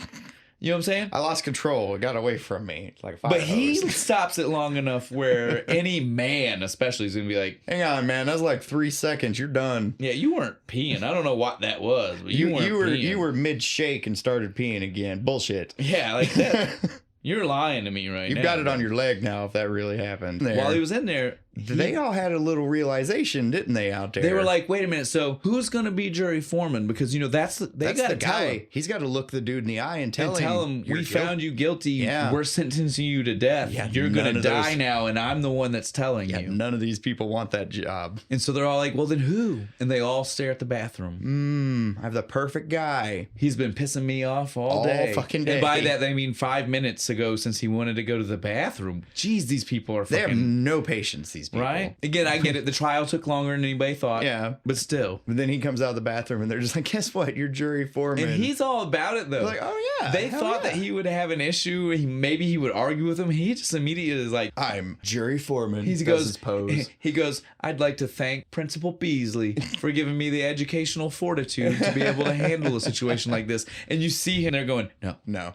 don't tell them that. Don't tell them that. Don't tell them Shut that. the fuck up. And I'd like to also thank, and he's pointing out different people in the room saying crazy shit. He's got to do his acceptance speech. And so then everybody's like, "Okay, well, you're jury foreman. Time to take, it's time. Time to vote. Let's do this." And he's like, well, I mean, shouldn't we like eat? Should we eat first? We shouldn't And do this on an everybody- empty stomach. At first, every single Everybody. one of them is like, "That's No, stupid. We're fuck not you." eating." And he goes, look, listen to me. Just hear me out. This is This all was I'm some- trying to say. this was some good bullshit. Dude. This was some He good goes, "Look, bullshit." if we pass judgment right now, it's almost 5:00 between the news, this. By the time we actually get to go home and we can finally eat again, you're talking days. Right? It'll be days. And this pregnant lady here, I don't think she can go that And long as soon as without he eating said it. she does. She is instantly like, I think he might be right. Because I- as soon as I need food. Second he said food, she was like, ooh, food. And so I love this joke though. Again, it has a racist element to it, and that part wasn't good. Yeah. Goes to open the door, right, to talk to, and the rent-a-cop goes, Yeah. "The bailiff." Bailiff. Yeah, that's what he's called. That's Well, right. he is the bailiff, but again, you don't think that because we see him also doing guard duty and shit. which is not what a bailiff would do, No. right? But he is definitely He supposed to also be drives the the bailiff. bus. Right, so it's weird. The bailiff goes, "Oh, you made your decision? reach your verdict," and he goes, "Yes, we did.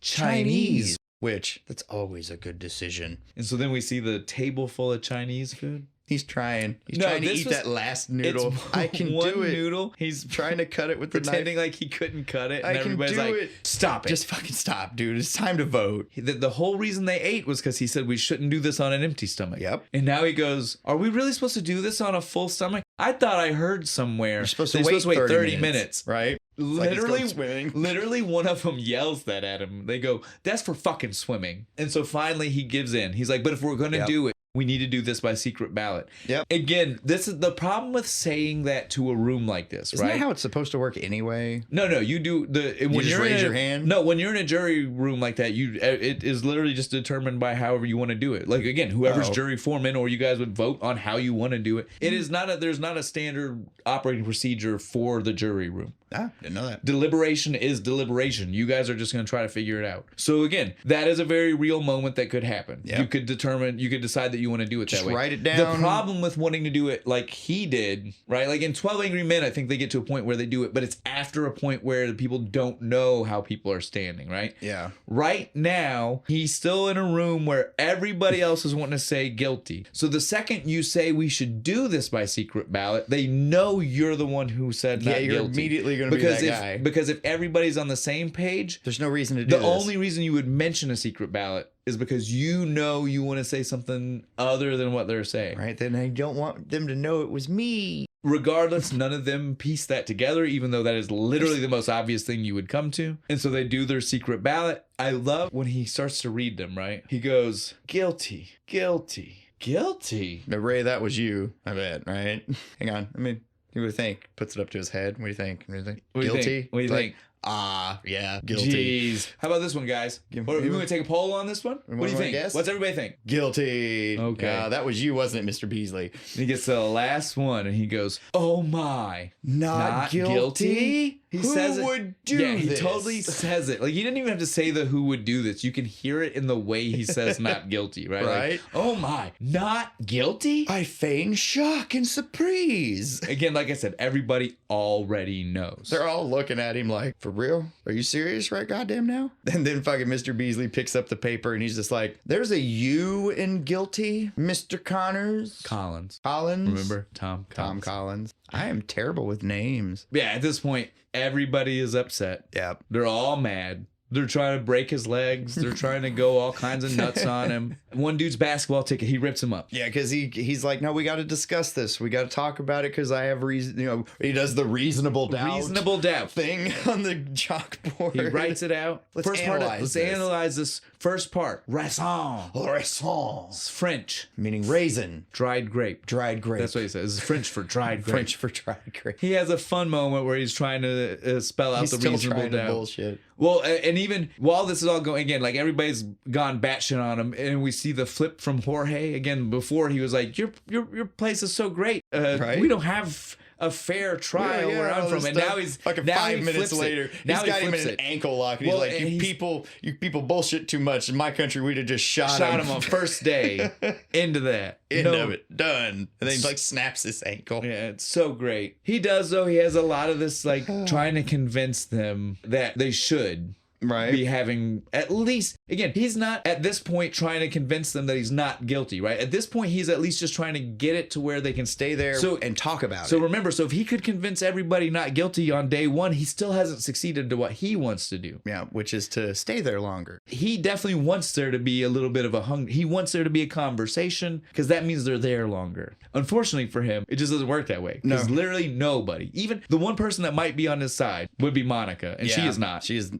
She's not on his side right now. Yeah. Again, I'm not saying that she's against him. Later, she's against him, but she's not on his side either, right? She's not also voting not guilty. No, she's voting guilty too right now. And so that's what I'm saying. Okay. So even she is not on his side. Yeah. She's not against him like everybody else. She's the only one who's willing to listen, let him talk, and she's willing to listen. But again, that's not the same as saying she's on his side. That's what I was getting at. He literally has no one on his side is saying not guilty. Yeah. He's the only motherfucker. She's just the only one that's willing to be like, we should do our civic duty. He has a right to that opinion, right? And shit like that. Well, again, she just believes she had the books. She believes in the law, the law books. But yeah, she believes in the law, and so, which again, the law is civic. You know, your civic duty is to listen. Yeah. So if someone has doubts, you gotta listen to them. Your duty is to listen to the doubts. Let them have their argument, and if you can, now he spends too many days just bullshitting. I'll give him credit though. This is pre-internet or good internet, and so he tells Russell, bring me a bunch of books and tapes and movies. This is where he's watching like 12 Angry Men and shit. Yeah, he's trying to learn everything he can about courtroom proceedings. He's got Law for Dummies, right? Yeah, he's literally got everything he can. He's trying to learn more. He's getting more sophisticated with some of his arguments about why they shouldn't automatically jump to guilty. Dancing around the concept of what not guilty would mean in a legal setting, but not actually saying why he believes this man is not guilty. It goes to the point where until Monica finally just snaps on him. He's like, it's because of the pregnant lady. Yeah, the pregnant lady, she has it's not even kicks. She has a moment where she thinks maybe Braxton Hicks, the fake. But she definitely has a moment where for a second she thinks maybe she really is going into labor, right? Speaking of, this lady shouldn't be here. No, pregnant lady. If she's that close, if she's that close, she should not be doing. They would have called an alternate juror immediately. Small note, but there. Yeah, but so she has a freak out moment, and literally when she has the freak out moment, everybody jumps on him, including Monica. She's like, "Look, this woman's been here a month longer than she needed to be. We don't need to hold her here any longer. What if she just gave birth and she still needed to be here?" Yeah, and you've not made one good argument yet. And so Monica literally says, "I'm giving you until tomorrow to come up with something usable, something that makes sense, a reason that we should maybe at least buy into your bullshit. After she goes off on him, he's back in his hotel room and he's kind of sad. She calls him and she's like, look, I'm sorry I got pissed off and stuff, but like, you're not making any sense with this stuff and stuff. And this is when he starts throwing so you just want to be his executioner, the 12 Angry Men speech. And he's watching his movies. He's watching 12 Angry Men. So he can still try to get more knowledge for everything he needs to do. Just by chance, it's the part of the movie where the speech lines up with what they're talking about. Why don't you push the switch? Well, I can't believe it. You wanted to be the executioner. If you wanted to be the executioner, you should have told me. It seems to me like blah, blah. You guys get the point. The point here is that you shouldn't be so willingly ready to jump on the killing of someone. Yeah. And again, she wasn't. She wasn't by any means. No, he's just using this to cover his ass. Yeah. But it works real good. But again, in the middle of the comedy of errors here is that in the middle of it, Peanut said, fuck this back to Jeopardy. And he's yelling platypus. Yes, that was the best ending. If you think it's okay she even to go thought that around was an killing insult people, too. Did you see her face? She goes, ouch. I'm not a duck-billed platypus. God damn. Yeah, and you're right though. He also is like, I need to get more information, and so he has his decision to visit. Which again, how would he make that? How does he get there? I don't know. He's sequestered. It's one thing that for us to climb see him down into the lobby somehow. But it's another thing for him to have taken a cab to the prison, gotten into the prison to see a guy who's actively on trial because he said he was his girlfriend and he's dressed in drag. Well, then he brought the condom, and he did. I love it when he goes in the room. Bishop's just like, he just takes the condom, bites it, and he's just like, and he goes, I gotta tell you something. He shows he's like, and he's like, good, I don't like implants. He's like, and he holds his arm. He's like, yeah, but look, all this stuff. I love a hairy woman. I love French women. Yeah, French women. And he's like, all right, fine. How about this? Lifts his skirt, and then he's like, oh no. And he runs to the door. She, help, let me out. She's not what she says she is. And then finally, what's funny is he even while he's first trying to calm him down, he goes, calm down, it's me, juror number 6. Which again, still freaks him out because if you remember, he already got a note from juror number 6 saying we should hang out. You're sexy, let's sauna. And now he's there at a conjugal visit. Right. So he is definitely still afraid. Yeah. What the fuck are you doing here? I'm gonna kill you. And again though, while talking, he gets small glimpses of some information that he can use, right? Yeah. He's like, why did you try reasonable doubt? Too hard. What about the something about weight? Like, I'm pretty small,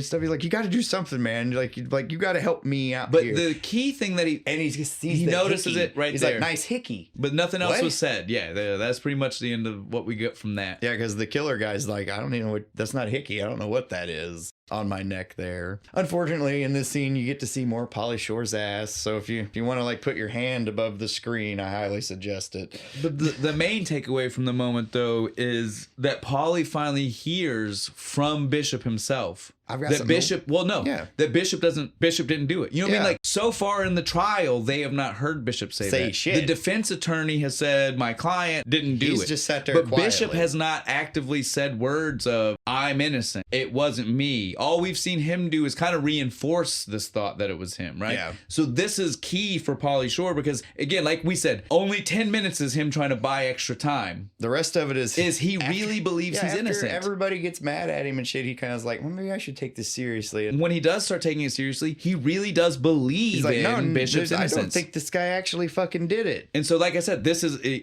that transition moment. This is that moment where he now is no longer stalling. Yeah. Don't get me wrong. He's still has it nice. He's still in a nicer place. He's still in the nicest penthouse. But that is not his motivation. Yeah. His motivation is now that he believes this man is kill innocent. This guy, right? Right. But yeah. So now we get some more of the court stuff where we see the weights. Right now. Yeah. He goes in he gets everybody to listen to him because he starts talking shit about one dude's girl. Well, she's so hot. Everybody still didn't want him to talk. Yeah, you're right. And so to get everybody to at least be willing to listen to him again, first thing he does is he asks the dude about his girl, and then he's like, maybe I should take her out. I'll bang the shit out of her. Something crazy. So he jumps him, starts choking him, and says, I'll kill you. And then he calls the cop in. And so like, Tommy calls, arrest this guy. He said he was going to kill me. It's just a turn of phrase. And in fact, while you're at it, go arrest that guy over there. He said he killed to get those tickets. Those Laker tickets, he killed for those. Which he might have. That's a second set of Laker tickets. He had like 3 or 4. I don't know where these tickets keep coming from. He had a pile of them when he was shredding them. Huge pile. Printing counterfeit counterfeit No, Lakers tickets. He's got season tickets. Season pass. That's what it is. Yeah, that's probably what it is. The only thing they have definitive evidence from so far Is silly hat witnesses saying he said things this. like this. Tommy's like, look, we're sitting here and we're all supposed to be reasonable people, and you guys are still saying it, and you're going to tell me you don't believe a man working a shitty fast food job might be fed up enough? Well, he seems like the type. Why? Because he looks different. Proves doesn't the point. Can't hold down a job. Tommy hears it, and he's almost like, do I even need to speak right now? Like, right? You're just proving my point. Like, what the fuck? Because he's that way too. He can't hold down a job. All this shit. He's like, I'm not a fucking serial killer. I'm just like this fucking guy. And so then he's like, so just hear me out. I was looking through some things and I noticed something. How big was the manager at the 180 pounds. Okay, how big is one dude? No, they don't even address that yet. He just asked how big the guy is. And so as soon as he hears it, he says, okay then, Principal Beasley, I want to ask, would you be willing to help me with a little educational demonstration right now? An educational experiment from you? I'd love to see it. From you, Mr. Collins? I'd love to see it. And he grabs his son and gun. And just tases him. Doesn't talk to him about it. Say a word. Just. Bzzzt. Now, my problem here is, and he tells us the point immediately. Yeah. He goes, okay, supposedly Bishop was only 130 pounds. And he goes, Jorge, you're about that size. Why don't you come over here? And try and pick up Mr. Beasley. Mr. Beasley weighs more than 180 goddamn pounds. He is easily 280. He is a big dude. I am 180. I was watching the movie and I was like, I am 175. Right? Damn, what are we trying to say right now? One guy 130 can easily pick up a guy 280. Maybe they just fucked it up. I think they flubbed the numbers and they just had to go with it, right? Like they are so wrong. There's only 50 pounds difference. Of course he could pick that guy up. I was like, okay, whatever. Whatever, it's fine. The real thing we're supposed to take away is that Beasley was the size of the other manager. Yeah. And that Jorge is a rough estimate for the guy. And Jorge could not lift him up. You're like, oh, I'm gonna give myself a hernia, damn. Proving that at least one of the 7 could not have been perpetuated by Bishop. And again, if you believe that maybe he didn't do one of the 7, then you can believe maybe he didn't do any of them. So he has finally gotten to... We've gotten reasonable doubt. That's right. We have finally gotten to our reasonable doubt. And everybody agreed. Everybody's like, man. Except Tucci. Well, and we know why. But he's still the holdout. There. He's still the holdout. Like, well, again, everybody's still not even saying they believe that he's innocent, but everybody is at least on board of saying we shouldn't say guilty, right? They're definitely on board of we're not jumping to the guilty train anymore. Yeah. All right, we'll listen to you. There's obviously something else going on. And then we have the bus ride home. But so they just happen to be driving past a weird poster for the newspaper. Yeah, because it's like it's like a newspaper ad, but it's a poster. It's weird, but so it's got Bishop on it, and he yells for the bailiff. The bailiff, we figured out. Yeah, to stop the bus so that way he can look at it. He goes, "Look, guys, look right here. It's literally everything we need." And he's not joking. Everything they need. It's right there. Everything they need. Because there's a picture of him when he was working at the fast food place. He goes, "I want you guys to look right now. You know, we've already said there's no way he could have picked up the one guy." He goes, and then what's the one thing we know all of those guys had in common? They were all hit with a stun gun. And so it's reasonable to believe that if everybody else was hit with a stun gun, and Bishop says he was also attacked by the killer, that he should have one, right? Yeah. Everybody, even Tucci or Frank. We can say Frank now. We should have been saying Frank. We love you, Stanley, but we got to call you Frank. Well, and we're almost to the end, and you'll understand why we also didn't want to call him Frank. Yeah. There was a reason. But so Tucci is even starting to be like, okay, well, I mean, that's fair. What you said is fair. Yeah, right? but he wouldn't have him before when he was late, and he's like, he doesn't look. He goes, well, exactly, same picture. So he shows him the stun gun marks. And well, at first, before we even get to he wouldn't have had them before, he says, how do we even know those are stun gun marks? And so then he goes, aha, easy, Beasley, come here. Rips his shirt open. Fucking, he goes, the look, same marks. I would right say those are the same. Remember the other day when I shocked the shit out of him? Wouldn't you say those are the same? And everybody's like, mm-hmm. But then that's when he goes, but what about before? I mean, how do we know we didn't have him before? And literally, same picture. He goes, right here, you can see this is his when he was working the other job.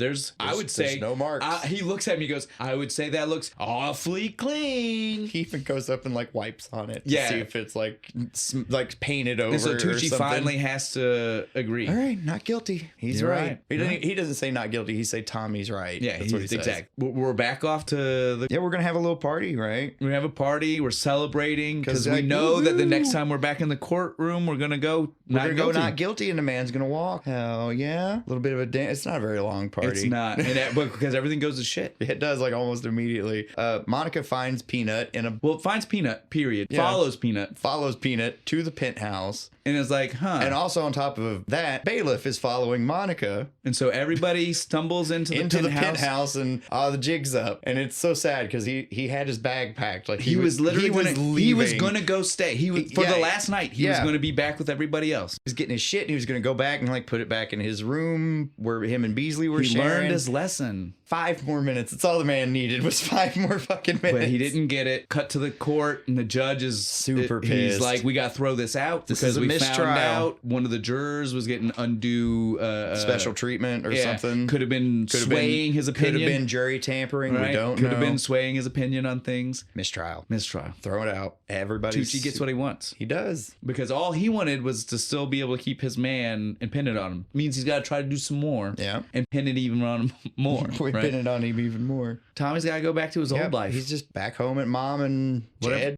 Whatever his name is. And he's like, I'm gonna have to take you with me. You're gonna have to start earning your keep. Dixie, we're gonna go mining. I like how he called it mining. Well, because he said it was white. It's white gold. It's white gold. So they're mining for some white gold. So we're gonna go to the dump and we're just gonna hunt for styrofoam. Polystyrene. Yeah, and so that's what they do. These hippie environmentalists don't know what they're talking about. This stuff's the future. And so when he says it though, that's when he has the aha moment. Because again, they had solved everything except for a motive. They all use polystyrene for their food containers and cups. That's what this is about. This person Somebody is a hippie. Is a hippie environmentalist. Somebody kind of like Frank. I should go talk to Frank. Frank can probably help me figure out. Probably help me about this. He's into all that recycling stuff. Now, I love how they did this transition though, right? He says it, and then we see someone knocking on Frank's door. Like, right? The real Frank. The real Frank. This is that moment.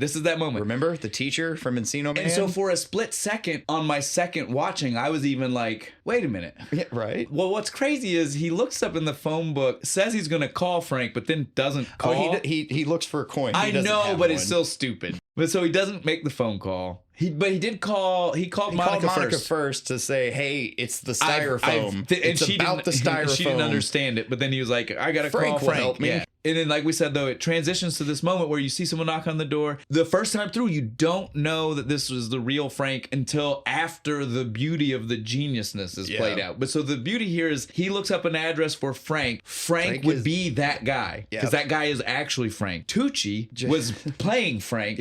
Was fake Frank. Again, we couldn't even call him that. He's not even real Frank. He's fake Frank. We couldn't even say that while we were going through the movie because if we say that, you already again, you would have known. That's why we called him Tucci. We were trying to keep this safe for as long as we could. Right. Why we kept calling him Tucci. The beauty here is though that like on your second watch, you get how great that little moment is because he looks up Frank and then we see Frank answer the door just to find out that it wasn't Tommy. Yep. It's genius, dude. Stanley Tucci standing there and shocks him. Well, before he could shock him, Frank even says, like, dude, "Oh, hey man, thanks for getting me out of jury duty. That was awesome. Hawaii was awesome. Look at my tan, right? And then anytime you want to do this again, let me know." Now, this is a point where me and Bo had a little bit of contention before because did he die or did he not die? I don't know. Did he kill him with the stun gun? They are not clear about it at all. Well, we weren't real sure, but again, we very rarely talk about anything before we start. We had a small conversation about this aspect of it, and I wasn't positive until we started, guys, and you heard me. I made a point to tell you all that the woman says the main weapon that he killed people with was the stun gun, implying that that's how he killed them. Yep, Frank's dead, guys. So Frank died. The real Frank. The real Frank. Poor Frank. At least he got to go to Hawaii. Do we ever find out Tucci's? He's just fake Frank, right? He's just fake Frank. We don't know his real name, right? I think Billy. He calls himself Billy later on. But that might have been bullshit. Now exactly. So we'll just keep with Tucci or fake Frank. Tucci or fake Frank. He attacks him, and then of course, beautiful comedy of errors. The same night he shows up to tie up his loose ends with Frank. Yep. Tommy shows up. Although I guess it works really well because Frank was there. The man he thought to see Frank was there. So it worked out great. He's like, "Oh, good, you are here." He's like inside. And he's like, "Man, we gotta go talk to Monica because it's the styrofoam. I'm telling you, I've got it figured out." Like, they're a guy like you. Tucci's fucking like just like trying to keep. He's trying to maneuver him away from the body. But on top of it, he's also kind of shocked because he is right. He is right. Like he did actually figure me out, but he doesn't know it's me. And then he trips on the shoes, the feet.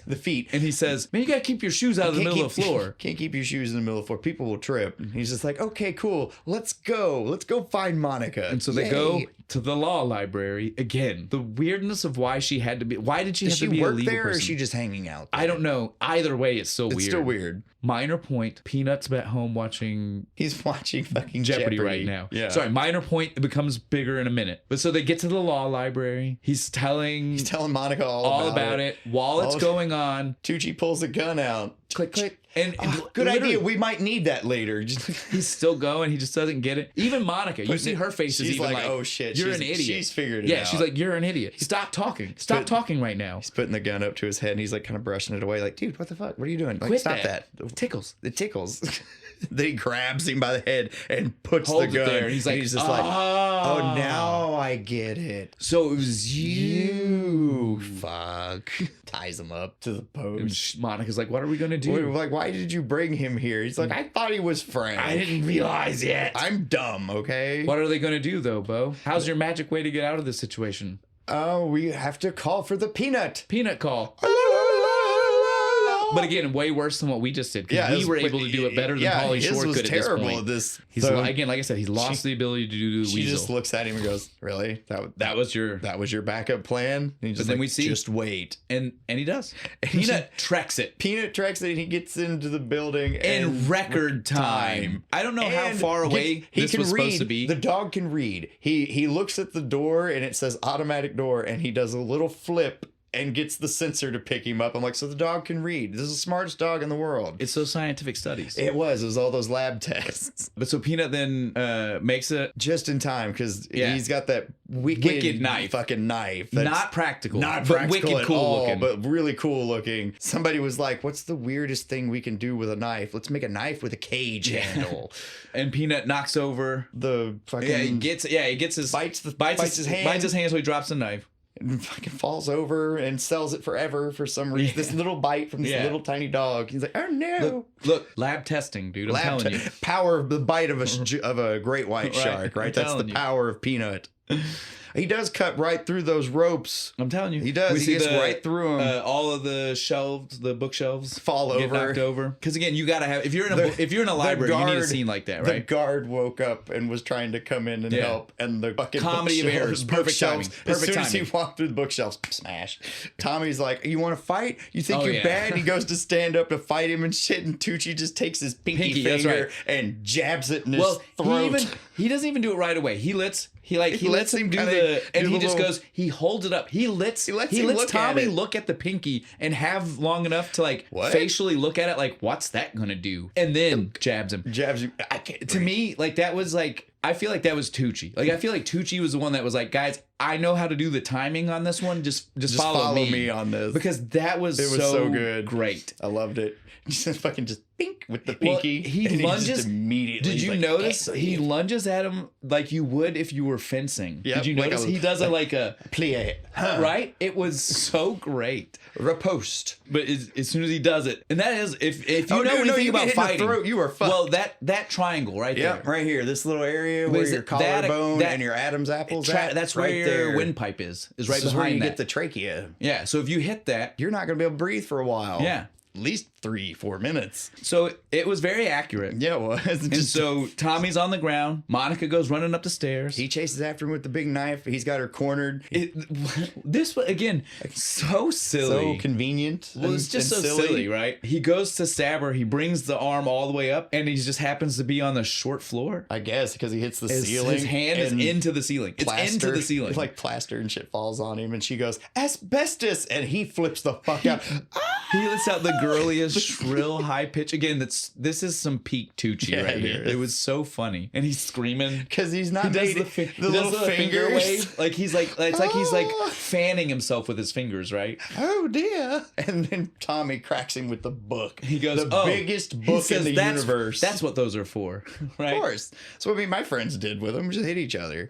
I love that. That's what his answer was. That's what those are for. Guys, that's pretty much we'd love to tell you that that's where the movie stopped. Yep, that's it. It's the end. We're done, right? But like we already know. Please? We got to tell them. We know it's stupid. Okay. Well, okay. One thing that's not. Oh, well, it's the really very stupid. next scene isn't stupid. It's really stupid, but I loved it. Yeah. They get Good married. Stupid. Yeah, they get married, right? Yeah. They're like, at the court. He gets awarded his $5. He gets an extra $5 for his bravery for a day of saving her. for your heroic finding him. heroism. Although I feel like he should have gotten a check because I feel like the first check he probably never got because they were like, you broke the rules. So I feel like they should have reinstated him for. This is why I told you I felt like $5 was stupid. It is. It's because it should have been all of the money because there's no way they were giving him a check if they thought they kicked him out. Right? Yeah. You're not getting paid your per diem. I feel like they should have honored the previous per diem. So we should have seen him getting like a $500 check. Yep. Should have. To me, it would have been funnier. It really would, but the fact that it's just a giant check for $5. Yeah. And they get married, they kiss, happy ending. Peanut goes to Jeopardy. Yep. That scene, dumb, I love.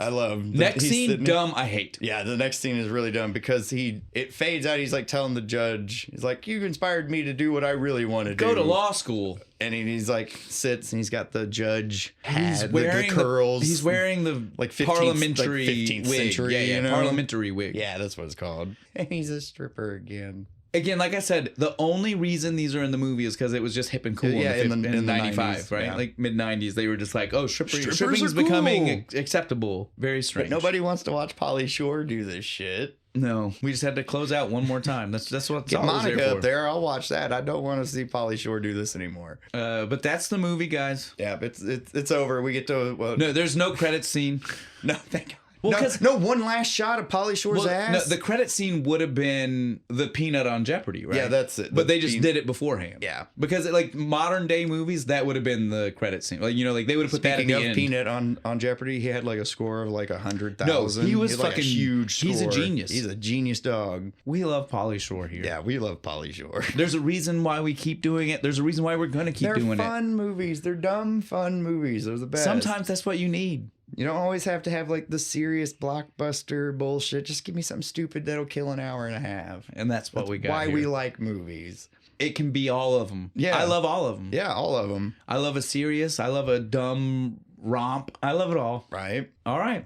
Well, again, that's all we needed to say about that. But what about this beer, man? I like it. I could tell it grew on you. With the first couple The first sips. drink, I was like, whoa, that's hoppy. I know, yeah, you're not a big hops But person. after like you get, I don't know, halfway through it, it's that's pretty after the hop dies down. After the hop dies down, let the fizz die because it's got a big head.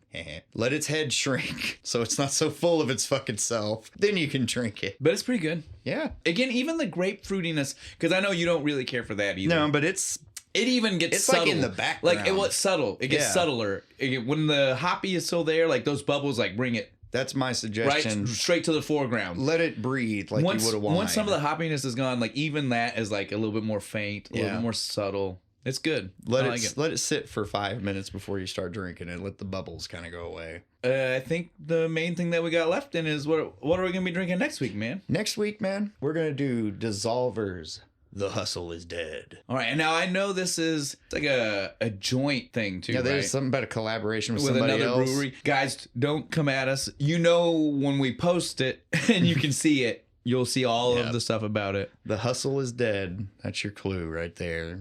Make your guesses on Facebook and everything. You guys know how to play this game. All right. So they're serving tuna salad in the kitchen. You want to go get some?